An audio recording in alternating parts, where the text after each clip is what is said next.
From the great halls of their house, there are assembled three who hope to one day be the world's greatest driving heroes. Created from the cosmic legends of the universe comes our team captain, the Vision, Bill Fisher. Their soon-to-be Wonder Woman, Vicky Fisher. Our Captain Marvel and head flight trainee, Jennifer Skripchuk.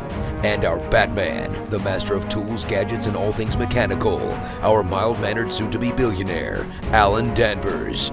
Their mission, to fight injustice, share what is right and wrong, to get you out of your house and come out racing with them, and serve all mankind. They are the Garage Heroes in Training Team.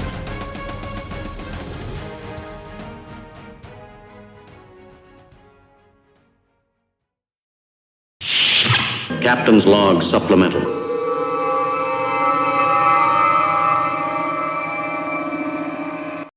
Miss Vicky. Yes, sir. You know what? What? I've been thinking about this Sentinel system. Yeah. Tell me about the Sentinel system. So what I was thinking was, we have the one car that's got the aim dash that's slowing us down. Because installing the aim dash is actually, it probably is easy, but it's quite hard the first time. And we haven't figured that out yet. The Sentinel system is really easy to set up. So what I was thinking was, why don't we put it in the Lemons car? And we'll worry about the aim data information separately. And we'll kind of break it down into a project. Because then we'd have the motorsports video system that we really, really want, and we'd be able to stream it. We just won't have the data inside, but we have the data outside, so we can combine them later. But I think that's a really good solution. So what does this Sentinel system do? Well, if it had the aim data, it would have all the data on the screen, and you could see all their telemetry and everything live. But we'd be able to not only record it for viewing after the race, but we could actually watch our car during the race. Ooh, like on the monitor and everything? On a monitor, if you were at home and I was at a track, or if you were at the track and I was at home, depends on who gets the little short straw, but we'd be able to watch each other. It's something I've always wanted to do. And you know what? If you're driving, you know what you can do on the Sentinel system? What's that? You can communicate to me with your hands, and I can't do a thing about it. Even better. So, if you need to give a wave or a Jersey wave, whatever you need, we could save it and see it on the screen. And then you can have up to 3 different cameras, and it'll have picture in picture. You'll have the basic main shot out the front window, and then 2 cameras where you put them wherever you want. One could be on the driver, or one could be on the rear view. It's kind of cool. Then we can upload it onto YouTube. We could bore millions of people on YouTube. I love it. All right. Very well. You know what the only downside I see about this? What? Your mom and my mom are going to be panic-stricken the entire weekend watching this thing to see if everything's going well. This is true. We probably shouldn't tell them. I like the idea of having a Sentinel. Mm-hmm. Well, luckily we have maybe 2. Depends on how things go. We're going to try. All right. That sounds like a plan. That's the project. We got to get that ready for the next race. Sounds great. All right. Very well. Thank you, ma'am. If only I had somebody I could talk to about racing jargon, because I heard some and I think I know what it means, but I don't know for sure. Who could I call? You need a buddy. You need a buddy who's like a reference person, somebody who's willing to listen. Somebody who's heard your cacophonous voice before and is still willing to speak with you. Who would that be? I don't know. There's got to be somebody though. Somebody dumb. Well, somebody who's willing to listen to me. Dumb Dawson. Dummy Dawson. There it is. There he is. He's here. We're on our latest episode of Dumbing with Dawson. You said the name 3 times and he appears. That's right. Mr. Dawson. Yeah. This is probably the most technical jargon that we are ever going to go through. Oh, man. Okay. Ready? You ready? Yeah. Hit me. I believe these 2 terms are interchangeable. Okay. But I wanted to make sure so I didn't get the wrong way and didn't use it in the wrong context. So one of these better be. Nope. That's That's a different podcast. That's the other one where we actually make money. Because this racing stuff is just a pit. We just keep throwing money in. Ain't getting any out. We're not making anything cheesy or sebaceous over here. No, but Dude, I can't even spell sebaceous. Anyway,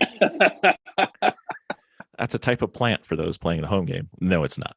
Anyway, all right, Ben, you ready for this? Yes. This could challenge you. I believe these are the same again, so I'm trying to preface this. So I could be totally just backwards. Is this gonna be Clag and Marbles? Nope, different. This is racing. Okay. Racing. Ready? Okay, all right. Well, no, Clag and Marbles are racing. Yes, they are. Oh, what you got? All right, so here it is. What is a try-hard racer, and what is a real racer, and are they the same? Oh man! I do not believe real racer was used in the context of a complimentary connotation. So you're talking the real racer is the one that Jay in the Lemons drivers meetings is always like the SCCA guy with a 1,000-yard stare, the 1,000-yard stare guy. Yes, the sunglasses and the suit folded around his waist and I feel like what you just did to me is you came up to me in the prison lunch line and you grabbed my jumpsuit before I realized what was going on with one hand, and the other hand you're shivving me in the side. Because when he said try hard racer, I get some speeches from my team like Ben, hey, we're trying to stay off the curbs this race. We see jumping a lot out there. Can you just get out? You know what I mean? Like I'm definitely sometimes that guy. I feel bad, so I'm not sure I'm the person who can speak about this. Like I mostly just want to leave the room because I feel like you're talking right to me. What do you? So Ben, while you're here, I'd like to welcome to the podcast Reed and Danielle. Exactly.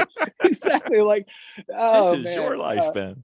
Yeah, I feel like somebody's gonna come around the corner like, we got you. What I want to hear from you about these terms. What do they mean to you? To me, I don't think everybody on the SCCA is a problem. I don't think anybody anywhere is a problem. Everybody. But there's a line, and everybody's got their own demarcation of the line. There's a line where you have lost the fun and the sport. Yep. And have become, I'm going to beat myself, a jackass. Yeah. And you've gone to the dark side, and you need to come back just a little bit, just a little bit. It's funny that we just jokingly use the SCCA reference, because the one SCCA race I did this. They were doing these bracket enduro races. They were trying to get going in the market with endurance racing, so they did these bracket racing. And so I went there, and we had to get our cage drilled. They had to do all these special SCCA procedures to make sure our stuff was okay to race, and all of it sounded like it was going to be pulling teeth, but all of the SCCA people that I dealt with were very enthusiastic to be there. They were happy to see us and all our janky cars. They were super happy we were there, and they were really into racing. So I just used them as an example of people who were into racing, who were there and were just very happy to see other folks doing it, and were very excited. So I've seen a lot of esprit de corps, with my experience with SCCA, but I've also seen some people with SCCA, like some of the officials who are just like super into the one thing they had to do, like I've got these orange gloves on, I'm in charge, like just sort of the side of the sport you're talking about, where people sort of lost sight of the fun and are just completely down with the function, or just doing it or whatever. So I've seen a few of those people in the Lemons race. Yeah, have you? And I'm like, why are you here? So when you talk about that kind of, without naming any names, what kind of thing are you talking about that sort of typifies this person? Somebody who's there with concerned too much about their position in the race? So I'm gonna do my Jeff Foxworthy thing. Oh, you might be a real racer. You might be a real racer if every sentence you start with after contact says, I had the line. Okay, so yeah, I guess I don't hear that kind of thing that much anymore. So I may be out of touch with that, but is that common where you are? Or you? No, it's not common. That's good. No, I'm just trying to jokingly bring it back to most of us. Anybody who listens to this podcast, because I can't imagine anybody who does, is going to make their living from their driving and racing skills. So it's supposed to be fun, guys. It is. I don't know how much I've talked about this on our pod before, but My first racing iteration was racing Briggs and Stratton flathead motor karts. We were racing slicks on dirt, and I got obsessed with it. If I went out there and didn't win the race in my class, I felt like somebody took it from me. I was no fun. I'm sure I was no fun to be around at the track. I was like a basket of nerves all the time, and just obsessing all the time over like I would change my rear end ratio, my sprocket like 30 times a day at the track, like just always change. You know what I mean? It got to be a nightmare. It got to be no fun. My routines all got to be so obsessive. So at least that was my version of this. When I sold out of all my karting stuff, I said I'm going to get a Miata and just start doing some track events and autocross and do that. I said I'm getting out of this because I'm not having any fun doing it anymore, and I was too obsessive about it. So that's my own version of this, and I was definitely way too much of a tryhard at that time. But there's I don't want to get it wrong. Like when we're driving, right? I think you as well. We are trying to do the very best we can. We are trying to improve. Sure. We're trying to compete. We're trying to, if it's our little Honda versus Amanda's BMW, we know she's going to pass us, but we're going to try to make it a little hard, or we're going to try to stay with her as long as we can, or whatever we can do. But there's the line, and well before the line is the red mist line. That's also somewhat related to this. Yeah. I'm not going to do anything I can to keep her behind me, or anybody behind me. Or I think I understand. So generally, the topic we're talking about, the try-hard driver or the real racer, which I guess in this instance, it sounds like it's probably the same person. It might be the same person on different ends of the weekend, but it all sounds like it's not ideal. We are all out there trying to do the best we can, but we're all out there, compete as hard as we can. But we're doing it with a caveat. Mm-hmm. I'm doing it with a handful of caveats. And when I say caveat, I mean the warning in my head. I don't know if everybody uses that term, but a caveat, it just means like this is the thing that's always cautioning me in my head. And I've always got in the back of my mind that we're all out here doing this, but we all have people that love us at home. You know what I mean? I don't mean to get on the soapbox, but I'm going to try hard, but I'm not going to do something that's going to push this guy off the track. Nope. Or I'm not gonna get in there and make none of this is serious enough that I need to get in there and maybe touch their car while I'm trying to pass them. I've always got time. If I can earn that pass, if I've showed up at their back door and I can earn the pass, I got time to do it right. So those are the things that are in the back of my mind. So yeah, we're out there, we're playing hard, but you gotta know how hard to play, right? You might be a real racer if you've ever started a sentence with "I'll show them." Well, I'm sure this is not something everybody knows about, but fairly recently, in the past few years, there was a video of somebody driving an E30 in a champ car race. Mm-hmm. The guy's out there just passing people under yellow. I think he either hit a couple of people or really, made passes where he inconvenienced people to where they had to go off track, and people were just, and there was a support vehicles were on the track. Yes. There's some, I don't know how, I couldn't even find this video myself these days, but that's one where if I'm talking about it, Bill knows what I'm talking about. It was a pretty big deal. This guy was just out there. I certainly wouldn't want to ever find a video and link it to these show notes because I think the person was a sponsor of the series or something. It's not a series we usually talk about. But anyway, it was bad. This person typified the thing we're talking about. Just out there, just bonsaiing everybody, like, get out of my way. I'm making this move. And you just can't race like that, especially in endurance racing, but you shouldn't do that in sprint racing either. Like, I mean, you still have to be cognizant of the fact that everybody has to pay their own bills for their stuff that happens in their car. And a lot of us have kids at home who want to see us at the end of the day, or at least probably a dog or somebody that likes you or somebody who wants to know you're okay, right? Like, you just, even at the pro level, I don't think there's a reason to endanger you. Even if your paychecks are tied to this, you still can't be a dick and push somebody, and hurt somebody's body, right? You might be a real racer if you've ever even thought about aiming your car at another car to teach them something. Yeah, I can't even put that. I don't have a frame of reference for that, for the kind of racing that we do. As far as like oval, oval racing is a whole different world. But our kind of racing, road racing, I mean, you don't see much door banging, even at the pro level, do you? I personally, and I think we talked about it on an earlier podcast. I'm not sure if it came out yet. Ross Bentley had one of his Speed Secret weeklies. I think I forwarded it to you. Where he wanted to change the rule where the passing responsibility for completing the passes on the passing car, and he wanted it to be both cars because contact sucks. Like fixing a car is bad enough, but like having to do body work and really fix a car really sucks. And he mentioned that some of the series that allow this are probably going to be losing drivers, and I would be one of those drivers, versus the series that preclude this and basically aim for zero tolerance. Lemons does it by both cars are at fault, and Grid Life does it by it's not allowed, and that's the goal. Right. Now, whether they get to zero or not, the goal is still zero. And if you've got overlap, you have to leave room. Yeah. Contact sucks, people. I mean, it does. There's nothing. It does. And I mean, when I just kind of just did like a little Rolodex flip in my mind. I'm just thinking of pro racing I watched recently, and I haven't seen much in the last few years, but I think back to there are a couple of instances where back in the IMSA days when they had those cars that were all sort of looked the same. Mm-hmm. The fast was the GTD cars, Daytona prototype. Yeah. Daytona prototype days.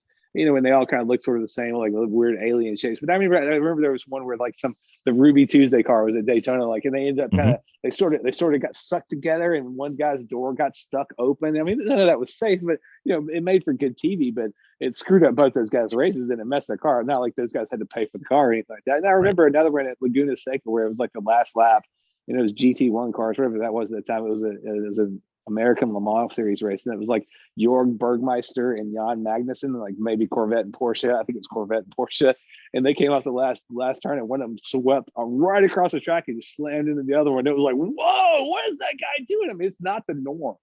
It's bad. You don't touch anybody's car. I can only think of a handful of times I've even seen the guys who whole reputation of livelihood is based on it. And our reputation of livelihood is not at the track. So think about that before you make a decision that's questionable from a safety standpoint and from a bodywork standpoint. Yeah. And, especially like a sprint race, it's a little bit more tolerable than an endurance race, but there's nobody that I need to pass in that much of a hurry in an endurance race that I need to force. Yeah. There is more of a sense of urgency and a more of an accepted level of aggression in sprint racing, but those folks kind of agree to a set of rules. I mean, watch it. The race is really close, and you don't have much time to get your shit done. You know what I mean? You've got 17 minutes in a NASCAR, whatever it is. It's a small amount of time, so you got to shoot your shot. Mm-hmm. It's a different set of considerations in sprint racing, and those guys buy more fenders. Yeah. That's fine, but it's fine, but it's not what most of us are talking about doing most of the time. Nope. And I do think that some of those series and some of those disciplines in racing are going to see dwindling numbers, because especially as costs are a considerable amount of the concern of racing, and this is like voluntarily increasing the cost by choice. And I'll lose a spot. I don't care if it's a sprint race or an endurance race. I'll back out of the spot if I think someone's about to hit me. I mean, I'm not going to just stay stuck in it. I'm like, I don't need it. I don't need it that bad. Whatever it is. I've edited some of your diatribes about that when you did it, so I fully know you would. We should have a Patreon for you unedited. That would be kind of fun. He's always saying something, right? That's right. You never know where this conversation's going. He's got something to say. That's right. Opinions, check. Well, hey, I think the upshot from this fairly loose fit episode about the gentleman dick driver versus the overachiever, I think the overall upshot is just, don't act like a dick at the track. You may be a jerk in real life, but you can't do that at the track because ultimately behave like you got a mama, and like you got a family and people that care about you and are going to be concerned with the way you act. You got, and also in endurance racing, you got teammates who are going to shut you down if you're out there doing something that's too far out. But ultimately, if you can't get a handle on this, they're just not going to let you come anymore. You step out line bad enough one or two times, one or two big enough ways, you're not coming back. But yeah, just don't even be there, because we want to have as many people out of the track with us as we can, and it's best to normalize yourself and figure out what's acceptable and what's not within the confines of what we're doing. But also, especially endurance racing is a cooperative effort. It's not everybody likes to hear the words collective, but that's what it is. We're all out there trying to stay alive. One big team going, Yeah. So I think one of my favorite podcasts and one of my favorite titles to their podcast, Everyone Racers Podcast, which everybody should listen to. They had E1R. E1R. They had an episode with one of our friends, Shirtless Matt, who will eventually be on our podcast when he's not committing padultery on the E1R podcast. And the title, adultery. That's right. So the title of his episode is "Don't Be a Dick, Be a Dude." Okay. And like the dude. The dude, yeah. I can do it. So I don't know where I was going somewhere. I lost my path. Well, Bill, the dude abides. Let's just try to all dude it. Let's dude it at the track. There's nothing that serious where you've got to be a jerk or endanger anybody else. And if you're unclear about that, and it's a weekend when I'm there, stop by and I will gently explain it to you. Be gentle with me, Ben. Always. I love to caress. Who doesn't like being caressed? All right. Well, this episode's over. We're going to stay for the Patreon version of this podcast. We're going to start an OnlyFans with me just saying cuss words. It'll be an audio episode ever. Audio OnlyFans. Audio only. Yeah. We'll have the icon for each episode will be like Ben's feet, and then he'll just be cursing up a storm. I'm into it. Whatever pays, right? Let's get some money coming in off this. It's about time my feet earn me something. So yeah, absolutely. So if you have interest in the OnlyFans with Ben cursing and his feet, go right into Garage Heroes and Trade. I'll tell you what, because at the track, my feet only spend money. They're either burning up brake pads or burning up gas. Shit, let's make some money off these things. It's gotta do something for me for once. I mean, somebody's got to have a fetish where they want to see extremely pale, size 11 and a half feet that are not well groomed. So we've learned several things during this podcast, and I think the thing that we learned the most is we should not be allowed to do podcasts unchaperoned anymore. Yeah. This one was it's a relaxed bit. This is one for the true fans. This is one you really gotta want to hear whatever we're talking about to still be listening to this at this point. Exactly. So as we should say on every episode, we're sorry. Sorry. Thanks for listening if you're still around. Thanks, Ben. Thank you.